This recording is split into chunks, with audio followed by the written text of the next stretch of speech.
اعوذ باللہ من الشیطان اللعین الرجیم بسم اللہ الرحمن الرحیم رب اشرح لی صدری ویسر لی امری واحلل عقدۃ من لسانی یفقہوا قولی ان اللہ وملائکتہ یصلون علی النبی یا ایھا الذین آمنوا صلوا علیہ وسلموا تسلیما.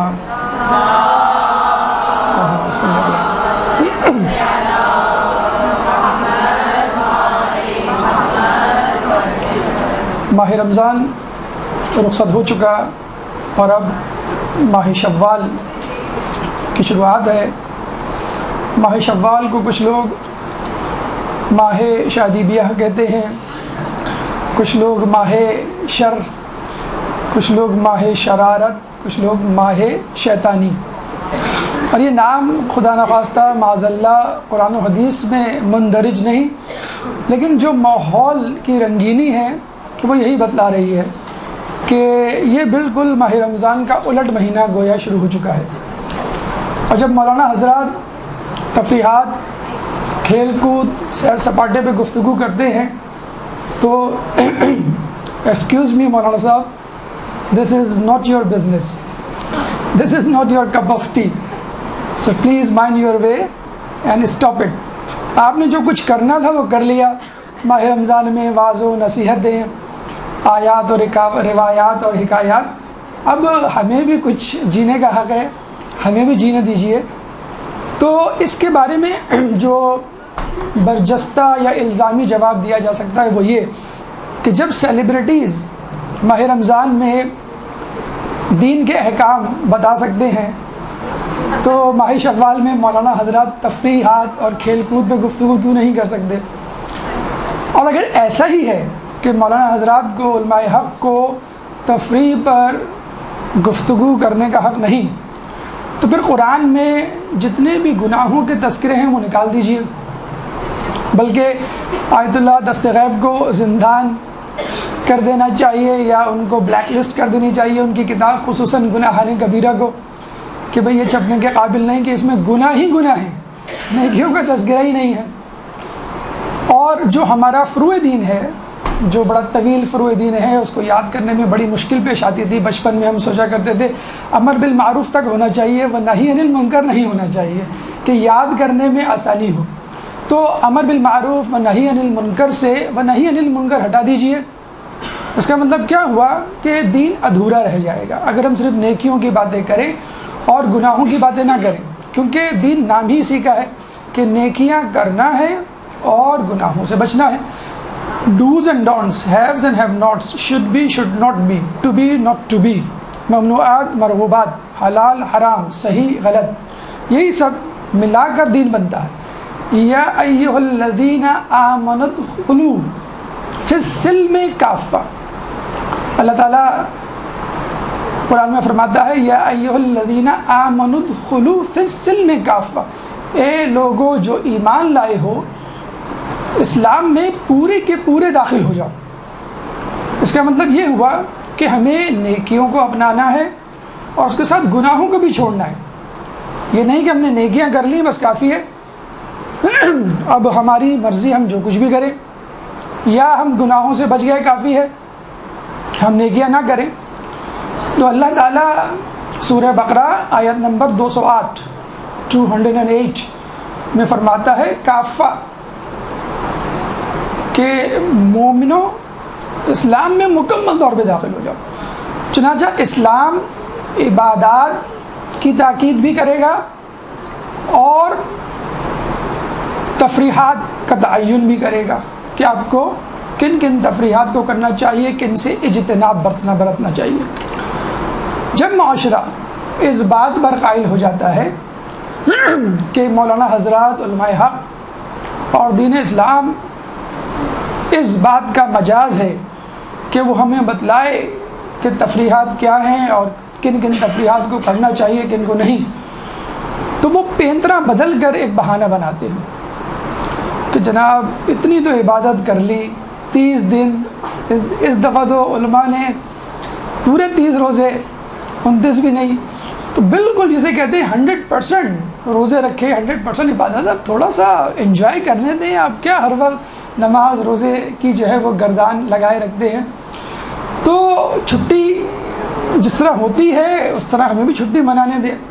تو دیکھیے پہلی بات تو یہ ہے کہ اگر اسلام میں چھٹی کا کانسیپٹ ہوتا تو عید کے دن ساری نمازیں معاف ہوتی کہ بس 30 دن تم نے بہت نمازیں پڑھی, بہت روزے رکھے, شب بیداریاں کی, بھوکے رہے, حلال سے اپنے آپ کو بچایا, ٹھیک ہے اب انجوائے کرو. چھٹی کے دن جس کی جو چاہے مرضی وہ کرے, کوئی عبادت نہیں ہوگی. لیکن برعکس ہم دیکھتے ہیں کہ عید کے دن 2 رکعت نماز اضافی, اور وہ بھی نہیں کہ چلتی ہوئی نماز, جیسے نماز فجر چلے آپ نے پڑھ لی, نہیں گھر میں آنکھ بند کر کے, نہیں باہر نکل کے پڑھیں. آپ کو جو رت جگہ کی عادت تھی, چاہے وہ شب بیداری کی صورت میں ہو, چاہے وہ کرکٹ میچ کی صورت میں ہو, جو شب بیداری کی عادت تھی وہ ایک دم سے چھین لی جاتی ہے. فجر بھی پڑھنی ہے, یہ بھی نہیں کہ فجر پڑھ کے سو گئے جیسے ماہ رمضان میں تھا, ایک دم سے 2 گھنٹے بعد 3 گھنٹے بعد پھر اٹھے اور دور جا کے نماز پڑھو, تاکہ جو رہی صحیح تمہاری آنکھوں میں نیند ہے مکمل طور پہ نکل جائے. دور جا کے عیدگاہ میں جا کے, اور وہ کچھ جگہوں میں آیا ہے ننگے پیر جانا مستحب ہے, دور جا کے نماز پڑھو اور پھر خطبہ سنو اور پھر گھر آؤ. تو اگر چھٹی اسلام میں ہوتی یا ضروری ہوتی تو عید کے دن سب سے پہلی چھٹی ہوتی, اور عید کے دن تمام عبادات اللہ تعالیٰ معاف کر دیتا. حالانکہ ایسا نہیں ہے. ویسے بڑی عجیب بات ہے کہ مومن تو چھٹی کے لیے تڑپ رہا ہے اور شیطان کام کے لیے تڑپ رہا ہے. شیطان کہہ رہا ہے کہ مجھے کیوں بند کیا, اور مومن کہہ رہا ہے مجھے کیوں نکالا. تو کہنے کا مقصد یہ ہے کہ آپ کو چھٹی کی اجازت ہے, لیکن چھٹی کے نام پر گناہ کی اجازت نہیں. بس یہاں اگر ہمارا اور بے دینوں کا ایک جھگڑا شروع ہو جاتا ہے, اختلاف شروع ہو جاتا ہے کہ بھئی اگر چھٹی کرنی ہے, اگر تفریح کرنی ہے تو آپ کو طے کرنا ہوگا کہ کس قسم کی تفریح کرنی ہے اور اس تفریح میں کیا کیا لوازمات شامل ہوں گے. ایک بات, جب وہ اس بات پہ قائل ہو جاتے ہیں کہ ٹھیک ہے بھائی ہمیں چھٹی اس طرح گزارنی ہے کہ جس طرح اسلام نے کہا ہے, تو کہتے کیا کرے, دل ہے بہک جاتا ہے. ماحول میں رنگینی ایسی تھی کہ میں جو ہوں میں پھسل گیا, یا میں بھی جو معاشرے میں ہو رہا تھا وہ کر گزرا. تو اگر ماحول کی رنگینی اتنی زیادہ پر اثر ہوتی ہے کہ جو ایک مومن کو بہا لے جائے, تو بی بی آسیہ کے ساتھ ایسا کیوں نہیں ہوا؟ وہ تو اس زمانے کے سب سے بڑے بادشاہ شہنشاہ جو کہ خدائی کا دعوے دار تھا, فرعون کی بیوی تھی. ان کے تو ایک اشارے پہ سب کچھ حاضر ہو جاتا, اور ماحول بڑا رنگین تھا. ہر قسم کی آسائش, ہر قسم کی ضروریات, ہر قسم کی خواہش پوری کرنا ان کے لیے ضرورت کوئی ایسا چندہ مشکل ہی نہیں تھا. لیکن اتنے خطرناک ماحول اور حق کے مخالف ماحول میں جی کر نہ صرف انہوں نے اسلام پر عمل پیرا ہو کے دکھایا, بلکہ اپنا نام 4 عورتوں میں لکھوایا. معذرت کے ساتھ اگر گستاخی نہ ہو رہی ہو, باقی 3 خواتین کون ہیں؟ ایک رسول کی بیوی, ایک رسول کی بیٹی, ایک رسول کی ماں بی بی خدیجہ رسول کی بیوی, بی بی سیدہ رسول کی بیٹی, بی بی آسیہ, بی بی مریم عیسیٰ کی ماں. بی بی آسیہ کیا تھی؟ ان کا شوہر کافر اعظم جسے کہنا چاہیے اس زمانے کا خدائی دعوے دار. اس ماحول میں انہوں نے ماحول کے خلاف بہہ کر دکھایا, دریا کے بہاؤ کے خلاف. تو جو لوگ یہ کہتے ہیں کہ چاند رات کو ماحول ایسا تھا, کزنس آئے ہوئے تھے میں بھی چلی گئی, یا عید کے دن ماحول ایسا تھا کزن آئے ہوئے تھے میں بھی چلا گیا, اور پھر مجھے نہیں معلوم کیا صحیح کیا غلط, میں نے بس وہی کیا جو لوگ کر رہے تھے, موسیقی ہو, مخلوط گیدرنگ ہو, یا کس قسم کی بھی نازیبہ الفاظ کی تکرار ہو وغیرہ وغیرہ. اور اگر انسان کو ماحول ہی بناتا ہے, جیسے آپ نے کہا کہ بھئی ماہ رمضان اگر سال بھر رہے تو ہم سیدھے رہیں, اگر ماہ رمضان یا اچھا ماحول انسان کو بنائے رکھتا ہے تو نوح کے بیٹے کو 950 سال کی نبی کی رفاقت نے فائدہ کیوں نہیں دیا؟ نوح علیہ السلام کی ایک آواز پر انسان تو کیا جانور کشتی میں سوار ہو گئے, اور ان کا بیٹا نوح علیہ السلام چیختے رہ گئے لیکن وہ نہیں آیا. تو اس کا مطلب کیا ہوا کہ ماحول کی رنگینی اور ماحول کی ایمانی حرارت کچھ معنی نہیں رکھتی. اگر انسان نے اندر سے تہیہ کیا ہوا ہے کہ مجھے نہیں بہکنا، اگر انسان نے اندر سے تہیہ کیا ہوا ہے کہ مجھے ایمان نہیں قبول کرنا، تو پھر کوئی اس کا کچھ نہیں بگاڑ سکتا. اب ایک الزام ہمارا معاشرے کی طرف وہ یہ کہ مجھے یہ بتائیے کہ ماہ رمضان کے ابتدائی ایام میں آپ نے اکثر یہ جملے سنے ہوں گے، اوہ میں غلطی سے پانی پی گیا، عادت نہیں ہے نا اس لیے، اوہ میں نے غلطی سے فریج کھولا اور جو ہے وہ کوئی چیز نکال کے کھا لی، کیوں؟ ارے عادت نہیں ہے نا. ارے کبھی عید میں، عید کے بعد بھوکے رہے آپ کہ کیا کروں میری عادت ہو گئی ہے، مجھے بھوک نہیں لگتی، یا میں نے کھانا ہی نہیں کھایا. عید کے دن آپ نے 6 وقت کھانا کھایا ہوگا. چلیں ٹھیک ہے، عید کے دن تو چلیں بہن بھائی ماں باپ ساس سسر دوست احباب شیر خورما اور پزا اور بریانی اور قورمہ یہ سب لیے گھوم رہے ہوتے ہیں آگے پیچھے، تو مجبوراً کھانا پڑتا ہے عید کے بعد. تو یاد رکھیے جس چیز کی عادت آدمی دل سے ڈالے وہ ہمیشہ رہتی ہے، اور جس نیکی کو انسان بوجھ سمجھے وہ بیماری لگتی ہے، اور جلد از جلد اس سے چھٹکارا پانے کی عادت رہتی ہے. کتنے لوگ ہیں کہ جنہوں نے عید کا چاند نہ دکھنے پر، نہ دیکھے جانے پر خوشی منائی ہو؟ کتنے لوگ ہیں؟ سب نے یہی کہا اوہ ایک روزہ اور.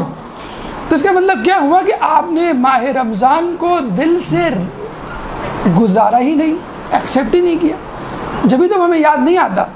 9 شوال ہو گئی ہے، کسی نے روزے کو یاد کیا؟ ہاں یاد تو بہت کیا، روزہ رکھا. کتنے لوگ ہیں معاشرے میں مجھے بتائیے کہ ماہ رمضان کے بعد جنہوں نے کہا کہ نہیں مجھے روزہ بہت یاد آ رہا ہے، مجھے روزہ رکھنے دو، اور روزہ رکھا ہو. تو یہ ہے وہ دل سے ماہ رمضان گزارنا، اور جسے کہتے ہیں اکتاہٹ کے ساتھ کسی نیکی کو کرنا، کہ آپ نیکی مہینہ کیا عمر بھر کرتے رہیں، جب بھی آپ کو ملے گا. قیامت کے دن کچھ لوگ ایسے ہوں گے جن کے اعمال جھاگ کی طرح ہوں گے، اور وہ سمجھتے ہوں گے ہمارے اعمال پہاڑ کی طرح ہوں گے. تو کہا جائے گا یہ وہ لوگ تھے کہ نماز روزہ کرتے تھے لیکن جب گناہ کو دیکھتے تھے تو کود پڑتے تھے، چاہے وہ دن عید کا ہو چاہے وہ رات چاند رات ہو. بہرحال 9 شوال گزر گئی، ابھی بھی وقت نہیں گزرا. ماہ رمضان کو یاد کیجئے اور محاسبہ کیجئے کہ میں نے ماہ رمضان کیسے گزارا. اور اس وقت جو تفریح کا ماحول بنا ہوا ہے، کھیل کود کا ماحول، مشاغل کا ماحول بنا ہوا ہے، اس ماحول میں اس رمضان کو واپس کیسے لایا جائے. چنانچہ اس شوریدہ ماحول میں، اس شیطان آمیز ماحول میں، اور اس گناہ آلود معاشرے میں ہم اپنا دامن گناہوں سے کیسے بچائیں، یا تفریح کے نام پر جو گناہ ہو رہے ہیں ان سے کس طرح اجتناب کریں، اس موضوع پہ انشاءاللہ آج ہمیں گفتگو کرنی ہے. گفتگو کا موضوع ہے اسلام اور تفریح، یعنی انٹرٹینمنٹ، اسلام اینڈ انٹرٹینمنٹ. ایک درود پڑھ دے محمد والے محمد.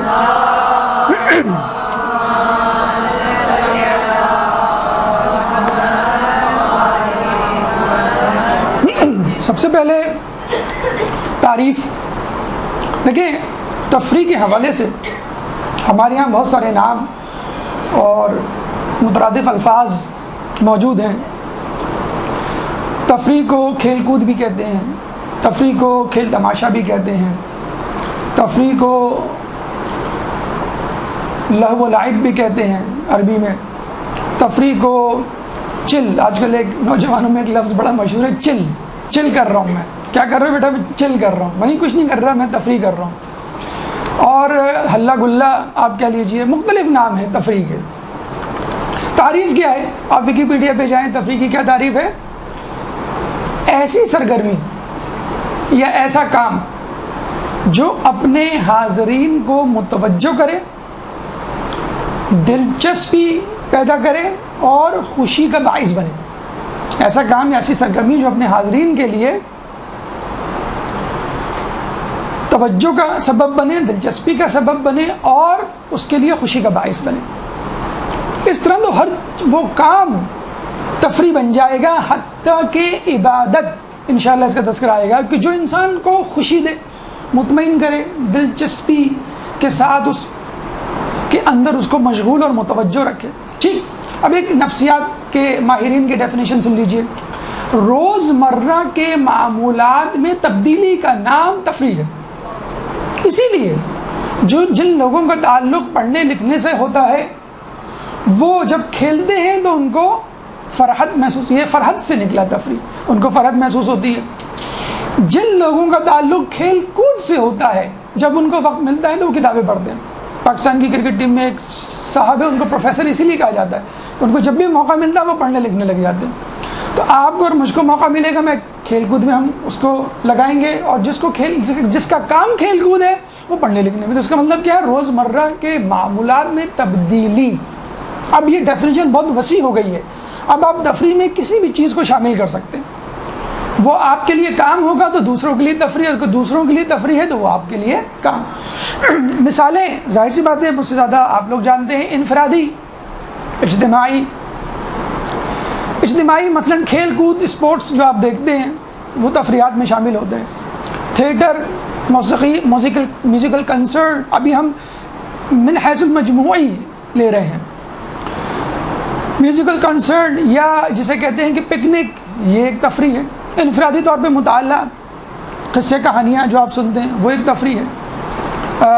انفرادی طور پہ اگر ہم مغربی ممالک میں چلے جائیں تو وہاں شراب نوشی، جوا، جنسی بے راہ روی، یہ سب تفریحات میں شامل ہو جاتی ہے، ارسپیکٹو کہ کیا حلال ہے کیا حرام ہے. تو ہر وہ چیز جو آپ کو خوش کرتی ہے، آپ کی دلچسپی کا باعث بنتی ہے، وہ تفریح کہلائے گا.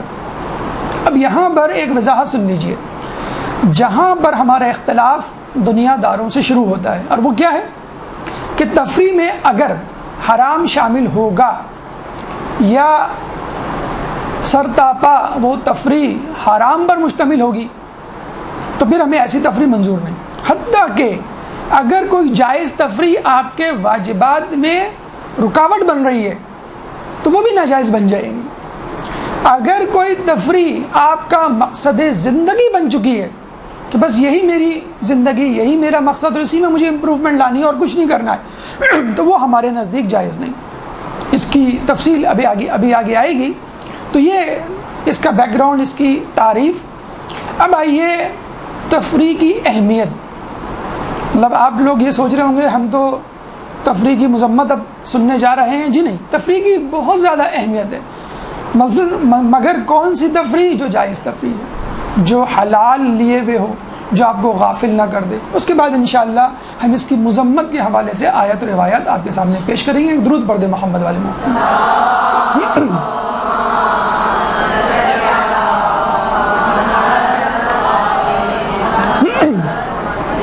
تفریح کی اہمیت.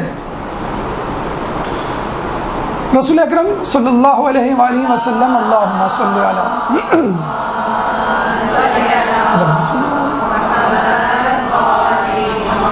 فرماتے ہیں کھیلا کودا کرو، مجھے یہ بات پسند نہیں کہ تمہارے دین میں سختی ہو. دیکھا آپ نے کہ انسان کے لیے اسلام، شارع اسلام پسند کرتا ہے کہ تم کھیلو کودو تاکہ تمہارا دین اور تمہاری زندگی خشک اور بور زدہ نہ لگے. اصحاب رسول فرماتے ہیں کہ ہم نے کبھی رسول اللہ سے زیادہ کسی کو مسکراتے ہوئے نہیں دیکھا. ابھی ہم نے ڈیفینیشن پڑھی. تفریح کیا ہے؟ جو آپ کو خوش کر دے، جو آپ کے چہرے پہ مسکراہٹ لے آئے. تو جو شخص ہر وقت مسکراتا رہے تو آپ یہی سمجھیں گے کہ یہ تفریح زیادہ کر رہا ہے. اگر عبادت ہی تفریح بن جائے تو پھر ایسے شخص کا کیا کہنا. اگر اللہ کی اطاعت ہی تفریح بن جائے کہ آپ کو یہی خوشی مقصود ہو کہ میں اپنے نفس کو قابو پا لوں، میں شیطان کو پچھاڑ لوں، میں اللہ کی فرما برداری کر لوں، میں نماز شب بجا لاؤں، بس اسی میں میری خوشی ہے، تو بس یہی چیز آپ کی تفریح بن جائے گی. تو اگر یہ سب تفریح ہے یعنی اطاعت الہی، تو پھر رسول سے زیادہ خوش ہونے کا حق کسی اور کو نہیں. چھٹے امام، امام جعفر صادق علیہ السلام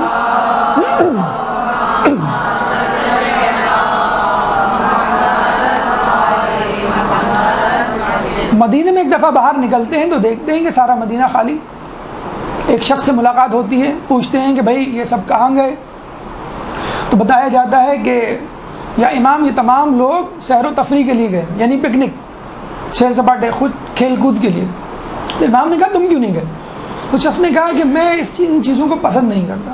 تو امام نے اس کو سرزنش کی کہ تم کیوں ایسا نہیں کرتے؟ تمہیں بھی ان لوگوں کے ساتھ سیر و تفریح کے لیے جانا چاہیے تھا۔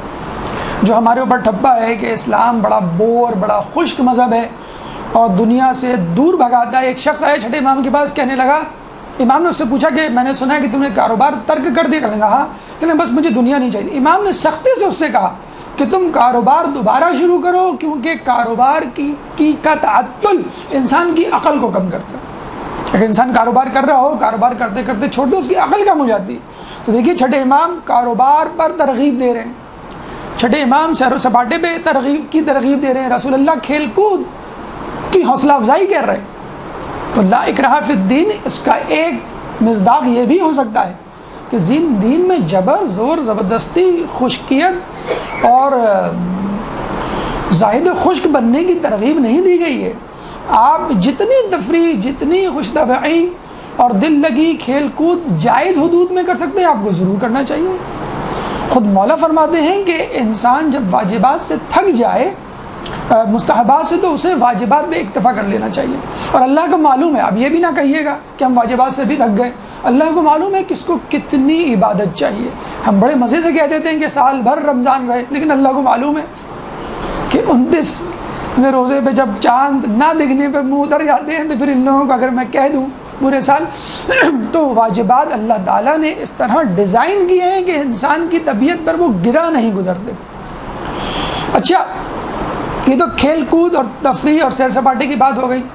خود خوش رہنا، بذلہ سنجلی اور بذلہ سنجی، خوش طبعی اور جسے کہتے ہیں کہ حشاش بشاش رہنا، یہ خود ایک تفریح اور تفریح کا آؤٹ پٹ یا نتیجہ ہے۔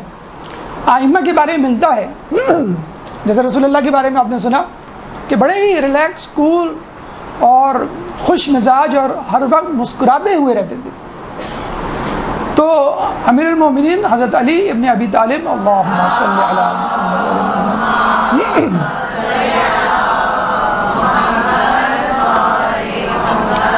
آپ کو سن کے حیرت ہوگی کہ آپ کے بارے میں یہ الزام لگایا گیا شورا کے موقع پر کہ آپ بڑے ظریف ہیں، یعنی ہیومرس، خوش مزاج طبیعت کے۔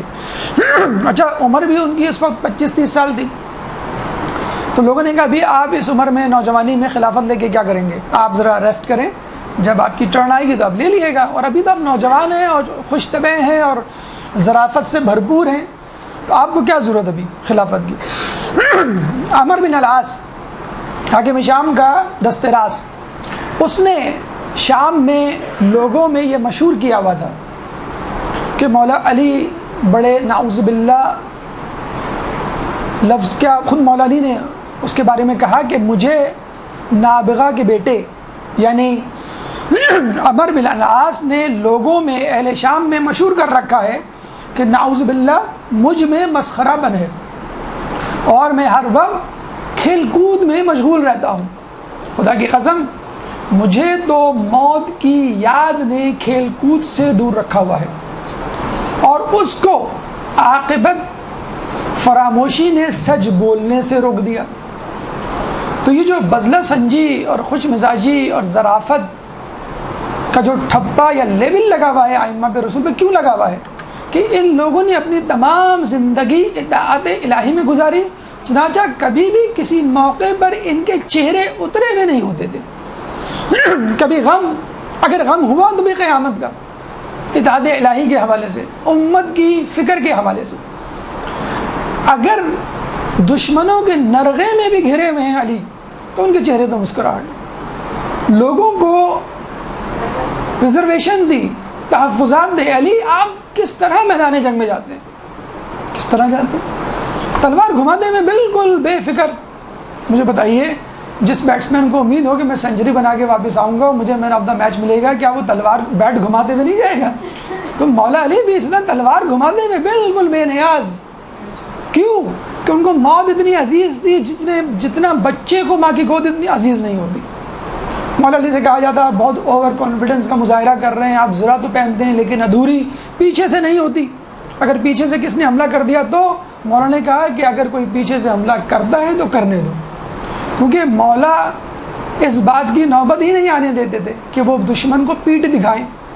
اور کوئی پیچھے سے حملہ کرے. مولا آپ اتنے بڑے شجی ہیں، بہادر ہیں، مرگل سا گھوڑا آپ کے پاس ہے، آپ کے پاس تیز رفتار گھوڑا ہونا چاہیے. مولا نے کہا کبھی میں نے میدان جنگ سے بھاگنے کا سوچا ہی نہیں کہ جو میرے پاس تیز رفتار گھوڑا ہو، میں تو غیر فرار ہوں. تو یہ علی کی ادائے بے نیازی تھی، توکل علی اللہ تھا، کہ جس کی وجہ سے کول، ریلیکس، کام اور بالکل جسے کہتے ہیں کہ خوش باش.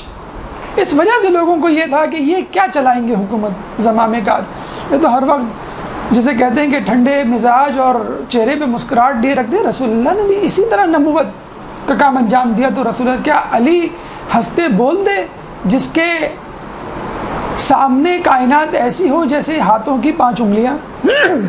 وہ کیا گھبرائے، وہ کیا پریشان ہو؟ پریشان تو وہ ہو جس کے پاس ادھورا علم ہو، پریشان تو وہ ہو کہ جس نے کسی کا حق غصب کیا ہو. اسی طرح ائمہ پہ یہ ایک آبجیکشن تھی جو کہ آبجیکشن نہیں ہونی چاہیے، کہ جب آپ بادشاہ کے دربار میں آتے ہیں تو آپ کے اوپر کوئی پریشانی کے اثرات نہیں ہوتے. لوگ آتے ہیں تو کب کب آتے ہوئے آتے ہیں. تو امام سے پوچھا گیا، بادشاہ نے پوچھا کہ جب آپ میرے پاس آتے ہیں تو آپ کے چہرے پہ کوئی خوف نہیں ہوتا، آپ کے جسم میں کوئی کپکپاہٹ نہیں ہوتی؟ تو امام نے کیا خوبصورت جواب دیا، نہ میرے پاس دنیا ہے کہ جس کے چلے جانے کا خطرہ ہو، اور نہ تیرے پاس آخرت جس کے ملنے کی مجھے امید. تو جس نے اپنی تمام زندگی اطاعت الہی میں گزار دی ہو، اور جس نے اپنا اوڑھنا بچھونا اسلام بنا لیا ہو، تو وہ اس طرح مطمئن، خوشباش، حشاش بشاش اور خوش طبع رہتا ہے کہ جس طرح وہ شخص جو دن بھر کھیل کود میں مشغول ہو کہ مجھے خوشی مل جائے، مجھے راحت مل جائے، مجھے سرور مل جائے، لیکن اس کے باوجود اس کو سرور نہیں ملتا. تو یہ وہ اہمیت ہے بذلہ سنجشی کی، خوش طبعی کی، تفریح کی جو اسلام نے رکھی ہے. اب یہ تفریح، یہ خوش مزاجی، یہ خوشی، یہ راحت عبادت سے ملے، اطاعت الہی سے ملے، کسی کھیل کود سے ملے، بشرط یہ کہ وہ حرام میں آلودہ نہ ہو، تو وہ آپ کے لیے جائز ہے. اب آئیے تفریح کے حوالے سے مذمتی روایات کیا ہیں. ایک درود پڑھ دیں محمد والے محمد.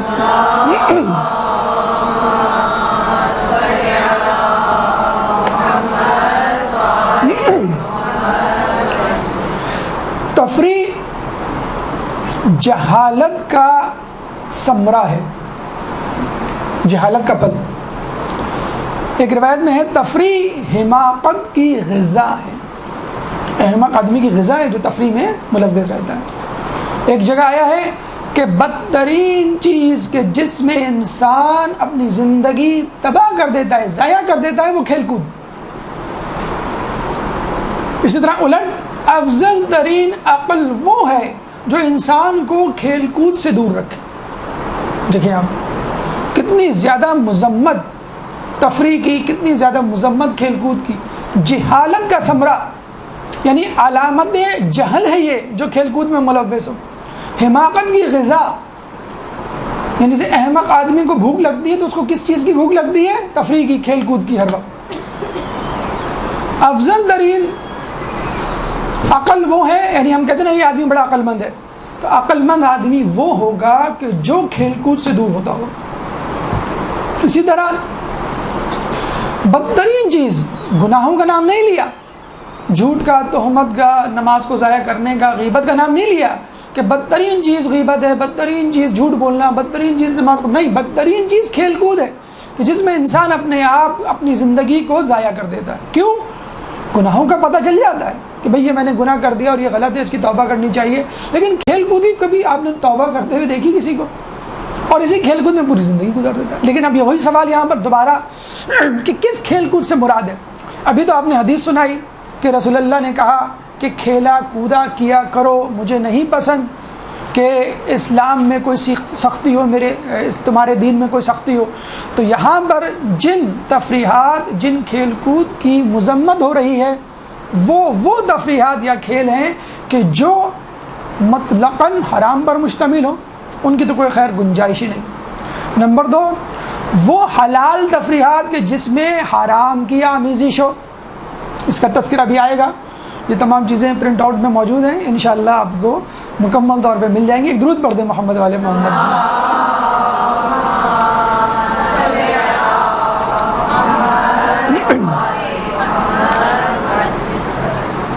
سی تفریحات؟ وہ تفریحات کہ جو مطلقاً حرام پر مشتمل ہو۔ نمبر 2 وہ تفریحات جن میں حرام کی آمیزش ہو، بظاہر تو حلال ہیں لیکن حرام شامل کر دیا، اب وہ حرام بن گئی۔ نمبر 3 وہ تفریحات جو آپ کو غفلت میں مبتلا کر دے، یعنی آپ کو آپ کے واجبات سے دور کر دے اور ادائیگی سے روک دے۔ نمبر 4 وہ تفریحات کہ جن کو آپ اپنا مقصد زندگی بنا لیں، اوڑھنا بچھونا بنا لیں۔ وما خلقت الجن والانس الا ليعبدون، ہم نے جن و انس کو اپنی عبادت کے لیے پیدا کیا، یہ ہے مقصد زندگی، اطاعت الہی، اور آپ نے اپنا مقصد زندگی کوئی کھیل تماشا بنا لیا۔ اب آئیے ان چاروں تفریحات کی تھوڑی سی تشریح مثالوں کے ساتھ جو ہمارے معاشرے میں اس وقت موجود ہے۔ سب سے پہلے ہم نے کہا کہ وہ تفریحات جو مطلقاً حرام ہے ان کی تو کوئی گنجائش ہی نہیں، اس پہ کوئی بات ہی نہیں ہو سکتی۔ الحمدللہ پاکستان اور اسلامی ممالک میں وہ رائج نہیں، یا کم از کم سرعام نہیں کی جاتی، لیکن مغربی ممالک میں جب آپ جائیں یا آپ کے رشتہ دار رہتے ہیں تو وہ آپ کو بتلائیں گے کہ یہاں پہ ان چیزوں کو ایسے ہی لیا جاتا ہے جس طرح آپ کے ملکوں میں جائز تفریح۔ تو وہ تفریحات جو مطلقاً حرام ہے، مثلا نشہ مطلقاً حرام ہے، جس چیز میں نشہ ہوگا وہ چیز حرام ہو جائے گی۔ شراب مغربی ممالک میں تفریح ہے، ہمارے نزدیک تفریح نہیں ہے۔ وہاں پہ جب ویکینڈ ہوتا ہے تو سب سے پہلے آدمی شراب پینے کی سوچتا ہے، بلکہ اب تو مڈ ویکینڈ ہونے لگا ہے وہاں پہ، بدھ کے دن وہ مڈ ویکینڈ منانے لگے ہیں، تو اس دن بھی وہ فوراً شراب کا رخ کرتے۔ کینیڈا میں 5.5 ارب روپے ڈرگز یعنی منشیات پہ خرچ ہوتے ہیں، 5.5 ارب ڈالر منشیات پہ خرچ ہوتے ہیں، اور 5.5 ارب ڈالر شراب پہ خرچ ہوتے ہیں، یعنی نشے پہ۔ شراب اور نشہ کمبائنڈ ان کو ملائیں، ڈرگز اینڈ وائن، 10.5 یعنی 11 ارب ڈالر اس پہ خرچ ہوتے ہیں فقط نشے پہ۔ تو وہاں پر نشے کی کیا صورتحال ہے؟ اچھا وہاں پہ مغربی ممالک میں یا وہاں جہاں پہ اسلام کا دورہ نہیں، وہاں پہ حلال حرام کی کوئی ڈیمارکیشن نہیں ہے کہ حرام کیا ہوتا ہے حلال کیا ہوتا ہے، بلکہ آپ حلال حرام کریں زیادہ تو کہتے ہیں کہ آپ جو ہیں وہ دہشت گرد ہیں، آپ جو ہیں وہ شدت پسند ہیں وغیرہ وغیرہ۔ تو شراب آپ نے پی سکتے ہیں، بالکل پی سکتے ہیں، اپنے گھر میں پی سکتے ہیں، باہر میں پی سکتے ہیں، پارک میں پی سکتے ہیں، لیکن شراب پی کے گاڑی نہیں چلا سکتے۔ جب آپ شراب پی کے گاڑی چلائیں گے تو آپ پہ کراس لگ جائے گا، آپ کا چالان ہو جائے گا، دیٹ ول بی انلیگل نا، ٹھیک۔ اسی طرح ڈرگز پینا وہاں پہ انلیگل ہے، الاؤڈ نہیں ہے۔ لیکن بڑی دلچسپ بات، جون کا مہینہ آ چکا ہے اور جون کے مہینے میں 2 ممالک میں خوشیوں کی لہر دوڑ گئی ہے۔ پہلا ملک کینیڈا، دوسرے ملک کا تذکرہ بھی آئے گا۔ کینیڈا میں اس سال اس جون یہ جو ابھی چل رہا ہے، چرس پہ سے پابندی اٹھ گئی ہے۔ اب آپ دکان پہ جائیں اور کہیں مجھے 1 پاؤ چرس دے دیں، مجھے 1 کلو چرس دے دیں، امی جلدی کھانا دیجیے میری چرس کا ٹائم ہو رہا ہے۔ بیٹا کہاں جا رہے ہو؟ چرس لینے۔ بیٹا میرے لیے بھی لیتے رہنا۔ امی کچن میں کیبنٹ کھولتے ہیں، میری چرس کہاں گئی؟ بیٹا وہ تمہارا چھوٹا بھائی پی گیا، اس سے پہلی مرتبہ پی تھی۔ یہ اب ہوگا ہمارے معاشرے میں تو نہیں، یہ کینیڈا میں ہوگا۔ اتنا پڑھنے لکھنے کے باوجود، ارے یہ کینیڈا تو وہ کینیڈا ہے کہ جہاں ہم امیگریشن کے لیے تڑپتے، پڑھنے کے لیے جاتے ہیں، تو ہم جب پڑھنے کے لیے جائیں گے تو چرس لے کر آئیں گے، یہ سبق پڑھ کر آئیں گے کہ بھئی چرس جو ہے وہ اب اس طرح بکے گی جیسے سر درد کی گولیاں۔ تو اتنی ترقی کرنے کے بعد اگر انسان اس نتیجے پر پہنچے کہ بھئی چرس الاؤڈ کر دیں، it is very much common, یعنی وہ یہ کہتے ہیں کہ جو چیز بہت زیادہ کامن ہو جائے اس کو نہیں، کیونکہ وہ democracy is authority, majority is authority, جو تمام لوگ بل پاس کر دیں تو وہ جائز ہو جاتا ہے۔ اب وہ شراب ہو، چرس ہو، تو ڈرگز میں سے چرس کو نکال دیے گئے، ماریجوانا جسے کہتے ہیں، چرس یا بھنگ، اب وہ جو ہے دکانوں پہ بالکل کھلے عام بٹے گی، اور آپ کو چرسی موالی آپ کو گلی کوچوں میں اور جگہ جو ہمارے ہاں تو چھپے ہوئے جو ہے وہ پی رہے ہوتے ہیں۔ تو ایسا معاشرہ جہاں پہ پڑھائی لکھائی علم کو بہت زیادہ اہمیت دی جاتی ہے، وہ اس نتیجے میں پہنچے کہ بھئی چرس، شراب تو تھی اب چرس بھی جو ہے وہ حرام۔ اچھا اس کے بعد جوا تو وہاں پہ عام ہے، اور خیر ہمارے یہاں بھی مختلف شکلیں، جیسے سود کی مختلف شکلیں آ گئی ہیں، اس طرح جوئے کی بھی مختلف شکلیں ہمارے یہاں موجود ہیں۔ تو وہاں جوا حلال ہے، جائز ہے، بالکل لیگل ہے، چھوٹی چھوٹی دکانیں ہیں، بلکہ جو ٹین ایجرز ہوتے ہیں ان کے لیے چھوٹی دکانیں ہوتی ہیں، اور $1 $2 $10 پہ آپ جوا کھیل سکتے ہیں. اور جو بہت امیر کبیر ہوتے ہیں ان کے باقاعدہ کیسینوز ہوتے ہیں، اور وہاں پہ جا کے جو ہے وہ آپ جوا کھیلتے ہیں. ملیشیا میں جو جوا خانہ ہے اور وہاں پہ جو ہارتا ہے اس کی تصویر لگا دی جاتی ہے، اور جو سب سے زیادہ رقم ہار چکا ہو اس کی سب سے بڑی تصویر وہاں لگتی ہے. واللہ عالم کہا گیا ہے کہ پاکستان کے کسی سیاستدان کی سب سے بڑی تصویر لگی ہوئی ہے وہاں پر. بہرحال تو جوا، اگر یہ جوا کھیل میں آ جائے تو پھر حرام بن جائے گا، اللیگل بن جائے گا ان کے نزدیک. یعنی کرکٹ میں اگر سٹے بازی آ گئی تو یہ اللیگل، اتنا بڑا حرام ہو جائے گا کہ اس شخص پہ پابندی لگ جائے گی اور وہ کبھی، جسے کہتے ہیں کہ جوا نامعلوم، مطلب جن لوگوں کو جوئے کی عادت ہے وہ تو کرکٹ میں سٹا نہیں کھیلتے، لگاتے، اور ہمارے یہاں جوا نہیں ہے اور ہمارے کھلاڑی پکڑے جاتے ہیں. بہرحال تو آپ نے دیکھا شراب لیگل، ڈرائیونگ کریں تو اللیگل، ڈرگز اللیگل، چرس آپ پی سکتے ہیں بلکہ مہمان آئیں تو ان کو پیش بھی کر سکتے ہیں. جوا اللیگل، کرکٹ ہاکی فٹ بال میں لگے اسپورٹس میں تو وہ اللیگل. جبکہ ہمارے یہاں کیا ہے، انما الخمر والمیسر والانصاب والازلام رجس من عمل الشیطان فاجتنبوه لعلکم تفلحون. یا ایھا الذین آمنوا، اے وہ لوگوں جو ایمان لائے ہو، انما الخمر، بے شک کہ جو شراب ہے، والمیسر اور جوا، والانصاب بت، والازلام پانسے، رجس من عمل الشیطان، یہ ناپاک چیزیں ہیں، خبیث چیزیں ہیں اور شیطانی عمل ہیں. فاجتنبوہ، بس ان سے بچو، لعلکم تفلحون، تاکہ تم فلاح پاؤ. سورہ مائدہ آیت نمبر 90. تو آپ نے دیکھا کہ دو ٹوک فیصلہ ہے. اب شراب پی کے ڈرائیونگ کریں گے تو آپ کا چالان ہوگا جی نہیں، شراب پینا حرام. حتیٰ کہ ایک شخص آیا اور امام سے کہنے لگا کہ مجھے شراب پی کے نشہ نہیں آتا، اور میں 50 سال سے شراب پی رہا ہوں، میں عیسائی تھا اور نیا نیا مسلمان ہوا تھا، تو کیا میں شراب پی سکتا ہوں؟ کیونکہ میرے لیے تو الاؤڈ ہونا چاہیے، کیونکہ مجھے تو نشہ. امام نے کہا کہ شراب اس لیے حرام نہیں کہ اس کو پی کے نشہ آتا ہے، شراب اس لیے حرام ہے کہ اس میں نشہ ہے. اب کسی کو آئے یا نہ آئے وہ ایک الگ بات ہے. ہم کہتے ہیں کہ میں کسی کو کوئی بات بری نہ لگے، کیا کہ جب ایک عام معاشرے میں وہ تہمت شمار ہوتی ہے تو بہرحال اس کو تہمت ہی سمجھا جائے گا. تو امام نے کہا کہ اس میں نشہ ہے. تو دو ٹوک فیصلہ ہے. مولا فرماتے ہیں، ایک درود پڑھ دے محمد والے محمد، اللہم صلی اللہ علیہ وسلم.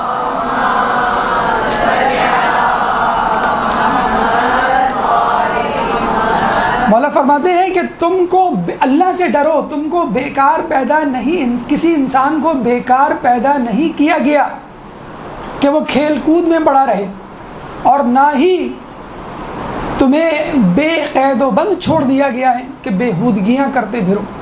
یعنی کسی بھی انسان کو روا نہیں ہے، سزاوار نہیں ہے وہ کہ وہ سمجھے میں تو کوئی اہم عہدے پر تو ہوں نہیں، میری کوئی اہمیت تو ہے نہیں، میں کسی منصب کا حامل تو ہوں نہیں، تو میری مرضی میں جو کچھ بھی کروں. نہیں، ہر انسان اللہ کے سامنے فَمَن يَعْمَلْ مِثْقَالَ ذَرَّةٍ خَيْرًا يَرَهُ وَمَن يَعْمَلْ مِثْقَالَ ذَرَّةٍ شَرًّا يَرَهُ. جو چھوٹی سی چھوٹی نیکی کرے گا وہ بھی دیکھ لے گا، جو چھوٹی سی چھوٹی برائی کرے گا وہ بھی دیکھ لے گا. ہر انسان جو اللہ تعالیٰ کے سامنے جواب دے ہے. تو جو تفریحات مطلقاً حرام ہیں ان پہ کراس ہے، کسی بھی صورت گنجائش نہیں ہے. اب آئیے ان کاموں کی طرف جو بہت زیادہ خطرناک ہے، اس سے بھی زیادہ خطرناک. کیونکہ شراب آپ کو معلوم ہے، جو آپ کو معلوم ہے، لیکن وہ کھیل کہ جو حلال ہیں اور ان میں جسے کہتے ہیں کہ گناہ چھوڑ دیا گیا ہے، یا جسے کہتے ہیں کہ برائی کا زہر ڈال دیا گیا اور وہ حرام ہو گئے. اور اس کی مثال بہت سیدھی سی ہے. اگر کوئی آبجیکشن کرے کرکٹ حلال ہے، فٹ بال حلال ہے، لیکن اس میں فلاں فلاں چیز کی وجہ سے حرام کیسے حرام ہو جاتا ہے، تو پورا فٹ بال یا کرکٹ کیسے حرام ہو جاتا ہے؟ دیکھیں، ایک مشروب ہے دودھ کا، شہد کا یا شربت کا، ایک قطرہ نجاست اس میں ڈال دے، اب وہ مشروب مکمل، وہ جگہ نہیں، مکمل حرام نجس ہو جائے گا. زہر ڈال دیں آپ کی موت کا پیغام بن کر آ جائے گا. اسی طرح کھیل میں جب حرام کی آمیزش ہو جائے گی تو وہ پورا کھیل آپ کو گمراہی کی طرف لے جائے گا. کیسے لے جائے گا؟ میں آپ کو مثال دیتا ہوں. فٹ بال، فیفا اس وقت ہو رہا ہے، جو ہو رہا ہے وہ ٹپ آف دا آئس برگ ہے. 20% آپ کے سامنے ٹی وی پر موجود ہے. لیکن جو حقیقت میں روس میں اس وقت ہو رہا ہے وہ لوگوں کو نہیں معلوم. جو بہت غور سے خبریں پڑھتے ہیں اور جن کی حالات و واقعات پر بہت گہری نگاہ ہوتی ہے وہ پہچان دیتے ہیں کہ کیا ہو رہا ہے. فیفا یا ورلڈ کپ یا جو بھی کھیل ورلڈ کپ ٹورنامنٹس ہوتے ہیں ان کی آڑ میں وہاں پر قہبہ گری کا بازار گرم ہے. سب سے پہلے تو موسیقی کو لے لیجئے.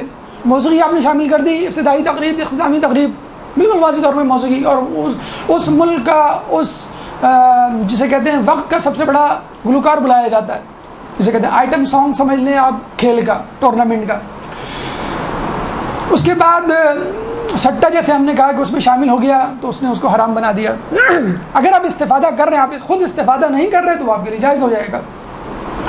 خواتین کو مردوں کے شانہ بشانہ کھڑا کرنے کے لیے, خواتین کو ان کو حقوق دلوانے کے بہانے, خواتین کو یہ کہہ کر باہر نکالنے کے بہانے کہ آپ آزاد ہیں, ان کو خود ایک کھیل بنا دیا گیا. دیکھیں خواتین کا کھیلنا برا نہیں, خواتین کو کھیل بنانا. خود خواتین یا خاتون جو ہے وہ کھلونا بن گئی ہے. روس کی حکومت نے باقاعدہ روس کی اور وہاں کی آوارہ خواتین سے استدعا کی تھی کہ خدارا باہر سے آنے والے مردوں سے تعلقات استوار کرنے سے اجتناب برتیں, کیونکہ پچھلی مرتبہ اتنے ناجائز بچے پیدا ہوئے تھے ہمارے لیے سنبھالنا مشکل ہو گیا تھا. ان کی نیشنلٹی کے مسئلے ہو گئے تھے. ایک عورت ٹی وی چینل پر اسی برائی اور بدتمیزی کا تذکرہ کر رہی ہوتی ہے, اسی وقت ایک شخص اس کے ساتھ بدتمیزی کرتا ہے اور وہ پورا واقعہ لائیو جاتا ہے, اس عورت کو کچھ کہنے کی ہمت نہیں ہوتی. تو یہ لیول بے حیائی کا, فحاشی کا, قہبہ گری کا ہو گیا ہے جو اس وقت روس میں. اور یہ جہاں بھی ٹورنامنٹس ہوتے ہیں بے حیائی اور فحاشی کی آڑ میں, خود آپ پاکستان کا ٹی وی دیکھ لیجیے جب کرکٹ ہوتے ہیں ہمارے یہاں, تو کس طرح عورت کو ایک کھلونے کے طور پہ زبردستی پروگرام میں بٹھایا جاتا ہے. ایک نمائشی جسے کہتے ہیں کہ چہرے کے طور پہ, یا اس کو گراؤنڈ میں بلایا جاتا ہے جس کو کرکٹ کی الف بھی نہیں آتی. اگر آپ کو کرکٹ کی الف بھی آتی ہو, فٹ بال کی الف بھی آتی ہو, ایک الگ بات ہے. لیکن آپ کو باقاعدہ ایک میک اپ زدہ چہرے کے ساتھ, بے حیا لباس کے ساتھ گراؤنڈ میں ٹی وی پہ بٹھایا جائے. اس کا مقصد کیا ہے کہ ریٹنگ ہائی کرنی ہے, یا جسے کہتے ہیں کہ پروگرام میں چار پیدا کرنا ہے, کہ جسے کہتے ہیں کہ چار چاند لگانے ہیں. تو جب اس قسم کی بے حیائی کھیلوں میں شامل کی جائے گی تو پھر آپ کا وہ کھیل جسے کہتے ہیں کہ پس پردہ ایجنڈے کے طور پہ بے حیائی کی طرف, گمراہی کی طرف لے جائے گا. تو یہ ایک مثال ہو گئی کہ کھیل جائز ہے. کرکٹ, فٹ بال, چیئرنگ گرلز آپ ایک زمانے میں دیکھتے تھے, اب شاید کم ہو گئی ہیں. یہ کیا ہے؟ مردوں کو اس طرح ناچتے ہوئے کیوں نہیں دکھاتے آپ؟ عورتوں کو کیوں دکھائے جاتے ہیں؟ آپ نے عورت کو ایک کھلونا سمجھ لی. تو ہمیشہ یاد رکھیں, اگر کوئی یہ کہے کہ اسلام کھیلوں کے مخالف ہے عورتوں کے حوالے سے, تو آپ یہ کہیے کہ عورت کو کھیل کی اجازت ہے لیکن کھلونا بننے کی اجازت نہیں. ورنہ ایران میں اور دیگر اسلامی ممالک میں عورتیں کھیلتی ہیں مکمل حجاب کے ساتھ, حتیٰ کہ پیراکی, حتیٰ کہ فٹ بال, تمام کھیل ہوتے ہیں لیکن حجاب کے اندر اس میں کوئی مذائقہ نہیں. لیکن جب عورت کو کھلونا ایک نمائش کے طور پہ پیش کر دیا جائے گا تو پھر وہ ناجائز ہو جائے گا. ایک درود پڑھ دیں محمد والے محمد.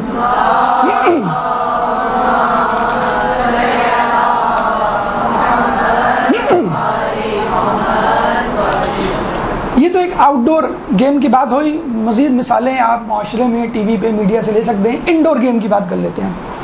انڈور گیمز میں کس طرح حرام چیز کو شامل کر کے اس کو حرام بنایا جاتا ہے. ویڈیو گیمز, مائیں آج کل بڑی مطمئن ہیں کہ بچے کو ہم نے موبائل دے دیا, بچے کو ہم نے ٹیبلٹ دے دیا, اب وہ ویڈیو گیم کھیل رہا ہے اور کچھ نہیں کر رہا ہے, ہمارے سامنے بیٹھا ہوا ہے. اب آپ سنیے ویڈیو گیم میں ہو کیا رہا ہے. موسیقی بہت واضح ہے, آپ کو آواز آ جائے گی, آپ بچے کو روک دیں گے.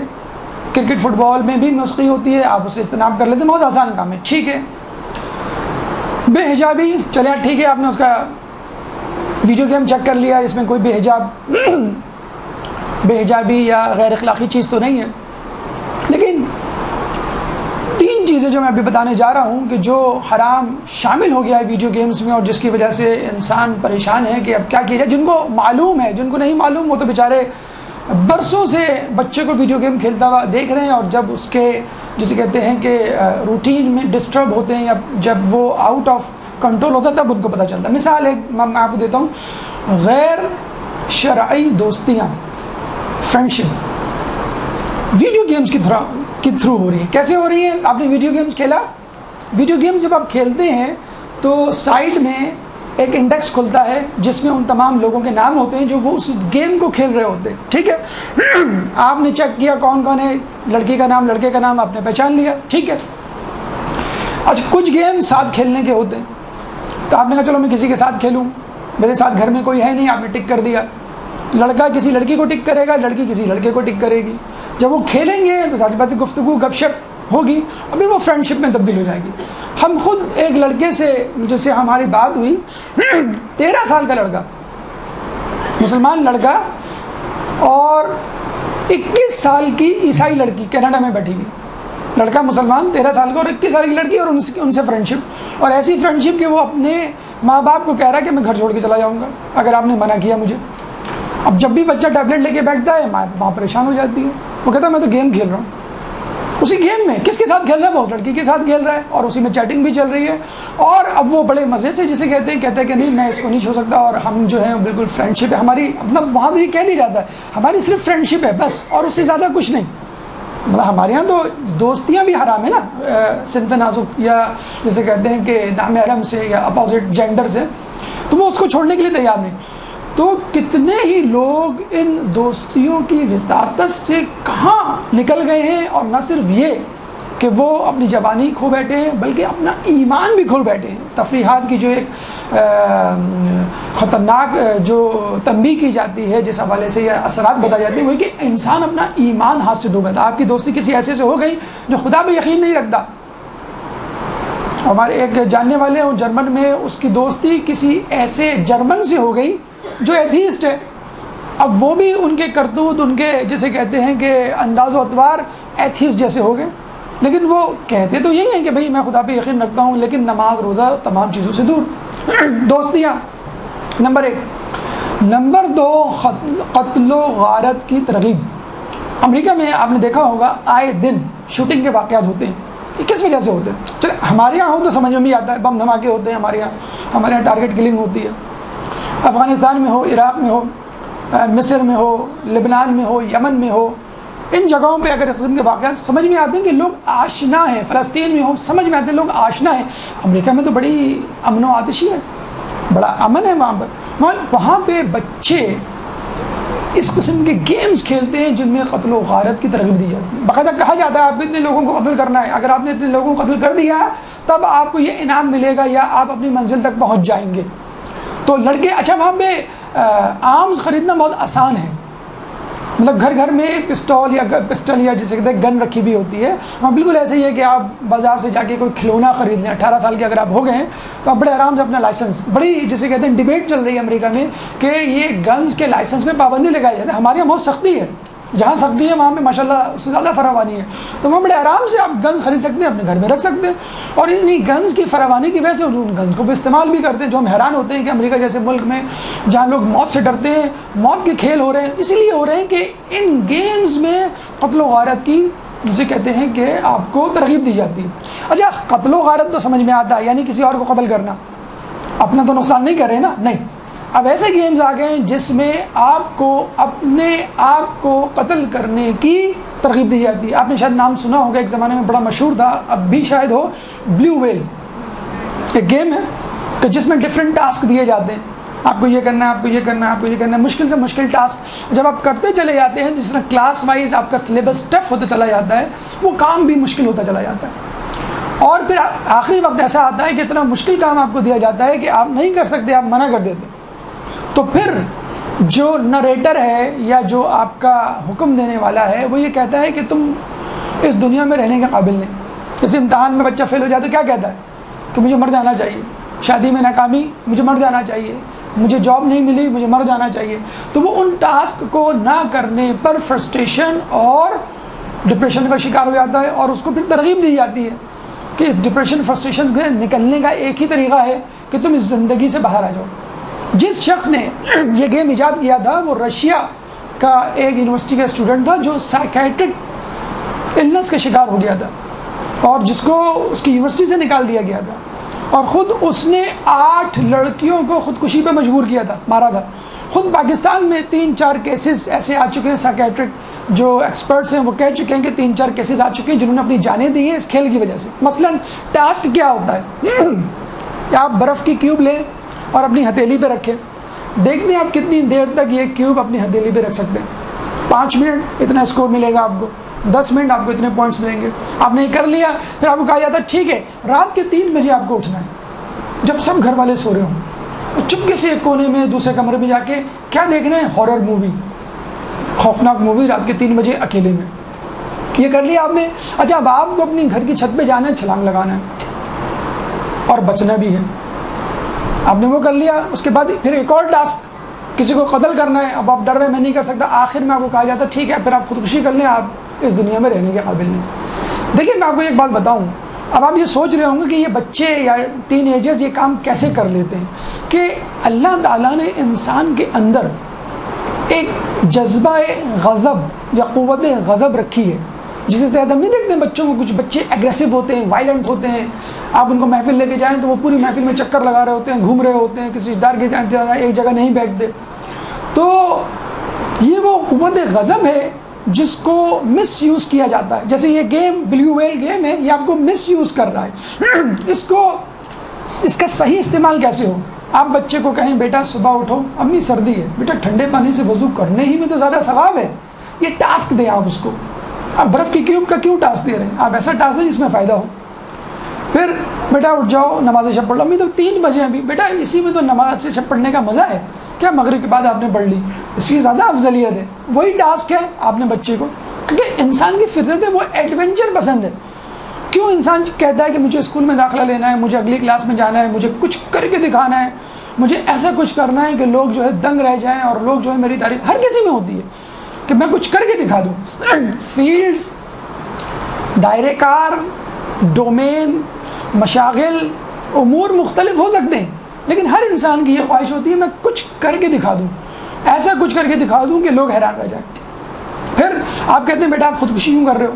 اپنی اس جان کو بچا کے رکھو، جب امام زمانہ آئیں گے تو ان کو اپنی جان پیش کرنا، اور ان کو اپنی شہادت کے لیے اپنی جان جو ہے ان کے حوالے کرنا، اور ان کے ساتھ لڑتے ہوئے شہید ہونا. تو یہ تمام جذبات پازیٹیولی یوز ہو سکتے ہیں، لیکن آپ نے انہی جذبات کو نگیٹیولی یوز کیا اور حرام، لہو و لعب اور ایسی شغل میں مصروف ہو گئے جس کا نہ دنیا میں ثواب نہ آخرت میں ثواب. ایک درود پڑھ دے محمد علیہ محمد.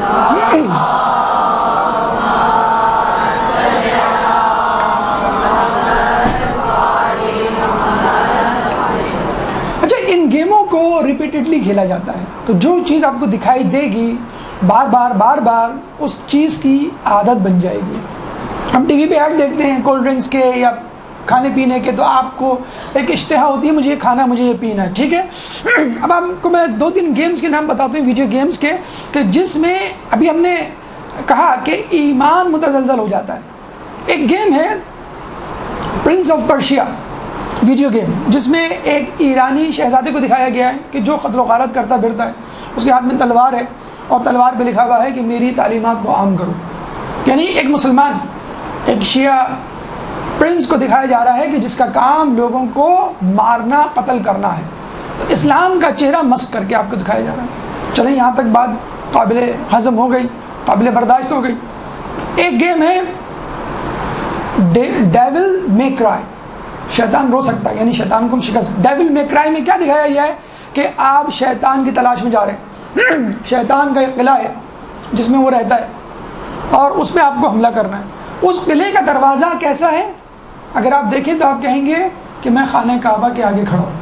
خانہ کعبہ کا دروازہ اس شیطان کے قلعے کے دروازے کو دکھایا گیا ہے. یعنی آپ کے ذہن میں بتلایا گیا ہے کہ یہ ہے شیطان، اس کے اندر چھپا بیٹھا شیطان. اب ایک چیز آپ بار بار دیکھیں گے کہ یہ خانہ کعبہ کا دروازہ نہیں، شیطان کا دروازہ ہے. چلے آپ نے نہیں بھی مانا تو اب وہ بچہ، وہ پکچر، وہ ذہنی تخیل لے کر جب خانہ کعبہ جائے گا حج کرنے تو کیا اس کے دل میں وہ احترام پیدا ہوگا؟ کبھی احترام پیدا نہیں ہوگا. ڈیولز میں کرائی میں شیطان کے قلعے کے دروازے کو کعبے کے دروازے کے مشابہ بتایا گیا. اسی طرح مسجد نبوی کا دروازہ اور اس کے اوپر جو علامت ہے وہ شیطان کی ہے کہ شیطان یہاں چھپا بیٹھا ہے. اب آپ مسجد نبوی جائیں گے، اس کا دروازہ دیکھ کے آپ کے اندر کوئی تحریم، کوئی تقدس، کوئی عزت اکرام پیدا ہوگا؟ نہیں پیدا ہوگا۔ اسی طرح کال آف ڈیوٹی ایک پروگرام، ایک ویڈیو گیم کہ جس میں قرآن کی بے حرمتی کی گئی ہے، قرآن کو فرش پہ ان کے اوراق بکھرے ہوئے دکھائے گئے ہیں، قرآن کو باتھ روم میں دکھایا گیا ہے، باتھ روم کی شیلف میں دکھایا گیا ہے، باقاعدہ آپ کو کہا جاتا ہے کہ اس کو ٹارگٹ لے کے ہٹ کریں، اس کے پرخچے اڑا دیں، ورنہ آپ اگلے اسٹیپ پہ نہیں جا سکتے۔ آپ کو تو اگلے اسٹیپ پہ جانا ہے، آپ نے اسکور کرنا ہے، اب آپ قرآن کے پرخچے اڑا رہے ہیں، پھر بعد میں پتہ چلتا ہے کہ یہ جو ہے وہ قرآن تھا۔ تو قرآن کی بے حرمتی جب آپ کر لیں گے تو کیا آپ کا قرآن کھولنے کا جی چاہے گا؟ قرآن کو دیکھ کے وہ تقدس آپ کے اندر پیدا ہوگا؟ نہیں پیدا ہوگا۔ دا لٹل بگ پلانٹ 3 ایک ویڈیو گیمز ہے کہ جس میں قرآن کی آیات کو گا کر سنایا گیا ہے۔ کلو نفس ذائقۃ الموت، جب آپ سنیں گے تو آپ کو پہلے سمجھ میں نہیں آئے گا کہ یہ کلو نفس ذائقۃ الموت کہہ رہا ہے، اور پتہ چلتا کہ وہ قرآن یونائٹڈ عرب ایمریٹ میں جب اس پہ پابندی لگی تو انہوں نے پھر ان آیات کو نکالا، لیکن وہ میوزک جاری رکھی۔ تو کتنے پروگرام بین ہو چکے ہیں، لیکن آپ کو معلوم ہے اب وہ زمانہ بین والا زمانہ نہیں رہا۔ انوسینس آف مسلم پہ بین لگا، دوبارہ آ گئی، کوئی احتجاج نہیں ہوا۔ تو ہر چیز کا مٹیریل یوٹیوب پہ موجود ہے، بس وہ پوچھ لیتے ہیں آر یو ابو 18، آپ نے کلک کر دیا، اس کو کیا معلوم کہ آپ 18 نہیں ہیں، 13 ہیں یا 10 ہیں، یا اگر ہو بھی دین کی بے حرمتی تو 18 کے بعد بھی ناجائز ہے۔ تو ان گیمز کے ذریعے آپ کے بچوں کے دلوں سے خوف الہی، تقدس شعائر اللہ اور نیکیوں کی پاسداری ہٹائی جا رہی ہے۔ اور جب آپ کے اندر یہ چیزیں پیدا ہو جائیں گی، ہجیان خیزی، قتل و غارت، خودکشی اور دین کی بے حرمتی، تو پھر آپ کو کسی بھی چیز کے کرنے سے کوئی شرم اور جھجک محسوس نہیں ہوگی۔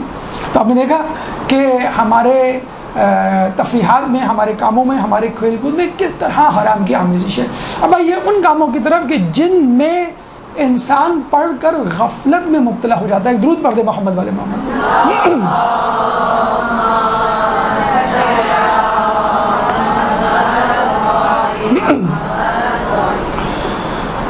وَإِذَا رَأَوْا تِجَارَةً وَلَهْوًا فَضُّوا إِلَيْهَا وَتَرَكُوكَ قَائِمًا قُلْ إِنَّ اللَّهِ خَيْرٌ مِّنَ اللَّهْوِ وَالتِّجَارَةِ وَاللَّهُ خَيْرُ الرَّازِقِينَ، سورہ جمعہ آیت نمبر 11۔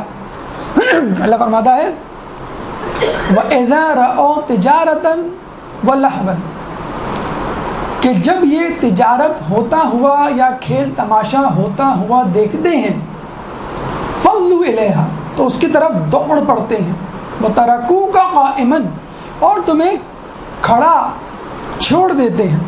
قل، کہہ دو ان لوگوں سے، ما عند اللہ، جو اللہ کے پاس ہے، خیر من اللہو ومن التجارت، وہ بہتر ہے اس لہو و لعب، کھیل تماشے سے اور اس تجارت سے۔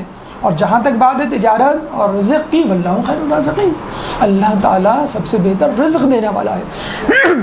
رسول کے زمانے میں عکاس کا میلہ آپ نے سنا ہوگا، سعودی عرب میں ایک میگزین ہے عکاس، نکلتا ہے اسی حوالے سے، میلہ جسے کہتے ہیں۔ سعودی عرب رسول کے زمانے میں مسجد نبوی میں عکاس کا میلہ لگتا تھا، مدینہ کی مسجد کے باہر۔ ابھی بھی آپ جائیں حج عمرے پہ تو آپ دیکھیں گے کہ جو بالِ جبرائیل ہے جنت البقیع کی طرف، وہاں پر یہ ابھی بھی کچھ کپڑے والے اپنے کپڑے لے کر آتے ہیں۔ تو کیا ہوتا تھا، کچھ لوگ رسول اللہ کو خطبہ جمعہ دیتا چھوڑ کر چلے آتے تھے۔ وَإِذَا رَأَوْا تِجَارَةً وَلَهْوًا فَضُّوا عَلَيْهَا، وہ اس طرف چلے جاتے ہیں، وَتَرَكُوكَ قَائِمًا، تمہیں کھڑا چھوڑ کر، اور رسول اکیلے کھڑے ہوئے ہیں یا چند افراد کے ساتھ خطبہ دے رہے ہیں۔ تو اللہ فرماتا ہے یہ تجارت، یہ لہو و لعب اللہ کی اطاعت کے نزدیک کچھ نہیں ہے۔ اللہ کے پاس جو کچھ ہے وہ زیادہ ہے۔ تم یہ سمجھ رہے ہو کہ میں نماز چھوڑ دوں، خطبہ چھوڑ دوں، جلدی جلدی نماز پڑھ لوں تو مجھے کچھ زیادہ مل جائے گا؟ کتنی حیرت کی بات ہے، کتنی حیرت ہو رہی ہوگی۔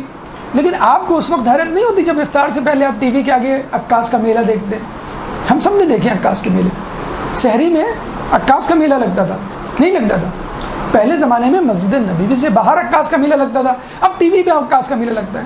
ٹی وی پہ ماہ رمضان میں جتنے بھی پروگرامات آئے ہیں آپ دیکھ لیجئے، کھیل تماشے کے سارے یہی اللہ و لعب، انعامات دینا، اوٹ پٹانگ حرکتوں پر، یا جسے کہتے ہیں کہ محفل موسیقی یا مخلوط گیدرنگ یا احانت مومن، یہی سب کچھ تو عکاس کے میلے میں بھی ہوا کرتا تھا، اور یہی کچھ ٹی وی کے پروگرامات میں بھی ہوتا ہے۔ اینڈ سحری کے وقت جب نماز شب پڑھنے کا ٹائم ہے، دعائیں مانگنے کا ٹائم ہے، اس ٹائم کو آپ عکاس کے میلے، یہ ماڈرن عکاس کا میلہ، ٹی وی کے پروگرامات کی نشر کر دیتے ہیں۔ یہ وہ سازش ہے جو دشمن کر رہا ہے۔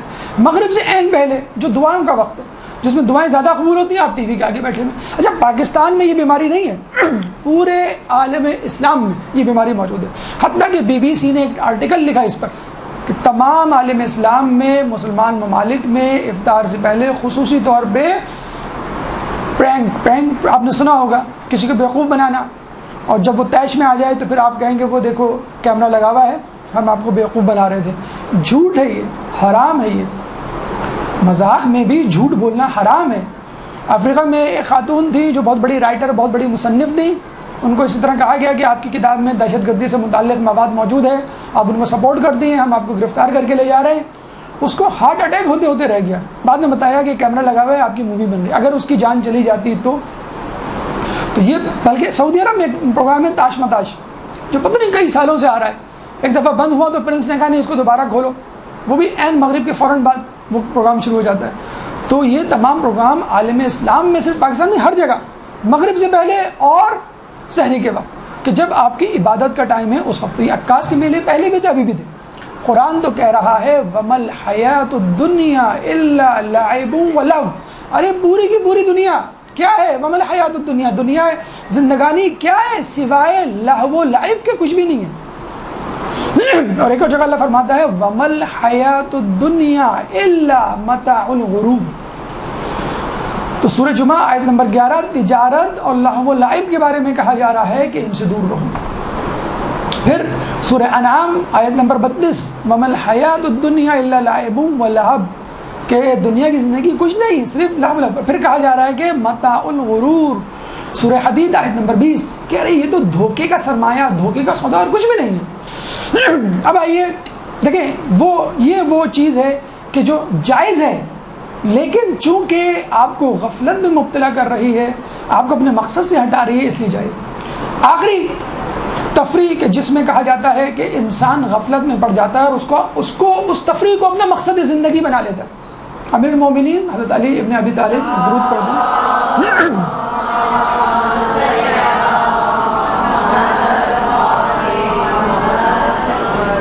نہج البلاغہ کے خطبہ مکتوب 45 میں لکھتے ہیں، کس کو لکھتے ہیں؟ عثمان بن حنیف، ان کے بہت اچھے صحابی دستراز۔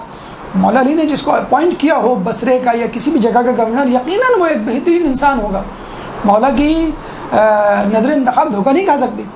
ان کو کسی نے اپنے ہاں دعوت پہ بلایا اور وہ چلے گئے، اور یہ بات مولا علی تک پہنچ گئی۔ مولا علی نے پورا خط لکھ ڈالا اس بات پر کہ تم دعوت میں گئے کیسے۔ کوئی وہ نہیں تھا، یعنی حرام نہیں تھا، لیکن جس منصب پر وہ فائز تھے، اس منصب پر رہ کر آپ کو اس کا ناجائز فائدہ نہیں اٹھانا چاہیے تھا۔